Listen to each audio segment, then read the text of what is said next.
ഇന്ന് ഓഫീസിൽ പോകാൻ എനിക്ക് കുറച്ച് ശുഷ്കാന്തി കൂടുതലാണ് കേട്ടോ. വേറൊന്നുമല്ല, ഇന്ന് ഞങ്ങൾക്കൊരു ടീം ഡിന്നർ പ്ലാൻ ചെയ്തിട്ടുണ്ട്. അതുകൊണ്ട് തന്നെ ക്യാബ് ഒന്നും ബുക്ക് ചെയ്യാതെ വളരെ പതുക്കെയാണ് ഞാൻ ഇന്ന് ഓഫീസിലേക്ക് പുറപ്പെട്ടത്. അങ്ങനെ ഏകദേശം ഒരു 11 മണി ആവാറായപ്പോഴാണ് ഞാൻ വീട്ടിൽ നിന്ന് ഇറങ്ങുന്നത് കേട്ടോ. എനിക്ക് ഓട്ടോയിൽ പോകാൻ കുറച്ചുകൂടി ഇഷ്ടമാണ് കേട്ടോ. കാരണം ഓട്ടോയിൽ ഈ പാട്ടൊക്കെ കേട്ട് പോകാൻ ഒരു പ്രത്യേക വൈബ് തന്നെയാണ്. പിന്നെ എത്ര ട്രാഫിക് ഉണ്ടെങ്കിലും നമ്മൾ ഓട്ടോ ചേട്ടന്മാർ അതിൽ കൂടെ കട്ടിങ്ങും ഷേവിങ്ങും ഒക്കെ ചെയ്ത് എങ്ങനെയെങ്കിലും ഓൺ ടൈമിൽ നമ്മൾ അവിടെ എത്തിക്കുകയും ചെയ്യും. ഓഫീസിലെത്തിയാൽ നേരെ വാഷ്റൂം പോയി അവിടുത്തെ മിററിൽ എന്നെ ഒന്ന് കാണാതെ എനിക്കൊരു സ്വസ്ഥത ഉണ്ടാവില്ല കേട്ടോ. എല്ലാവരും ടീ ബ്രേക്കിലാണ്. അപ്പം ഞാനും അവരുടെ കൂടെ ജോയിൻ ചെയ്തു. ലഞ്ച് കഴിഞ്ഞൊന്ന് വർക്ക് ചെയ്യാൻ തുടങ്ങിയതേ ഉള്ളൂ കേട്ടോ. അപ്പോഴത്തേക്ക് ഇതേ ഫയർ ഡ്രില്ലായിരുന്നു.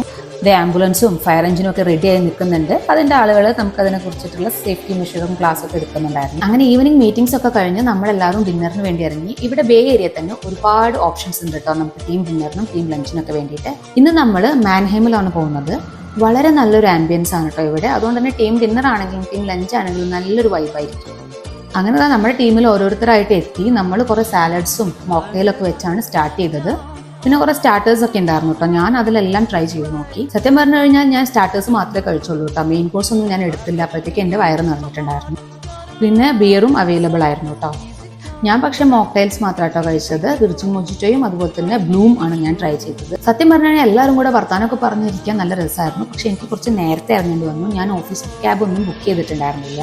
അപ്പോൾ മെയിൻ കോഴ്സ് ഒക്കെ കഴിക്കുന്നതിന് മുന്നേ തന്നെ ഞാൻ അവിടെ നിന്ന് ഇറങ്ങി കേട്ടോ. എത്രയൊക്കെ ഹാപ്പിയാണെന്ന് പറഞ്ഞാലും കുട്ടികളെ കാണാതെ ഇത്രയും നേരം ഇരിക്കുമ്പോൾ തന്നെ മനസ്സിന് വല്ലാത്തൊരു വിഷമമാണ് കേട്ടോ. അതുകൊണ്ട് തന്നെ ഞാൻ പിന്നെ അധികം നേരം നിന്നില്ല. വേഗം ഒരു ഓട്ടോ വിളിച്ചിട്ട് രാത്രി ഒരു 9 മണി കഴിഞ്ഞിട്ട് ഞാൻ വീട്ടിലെത്തി.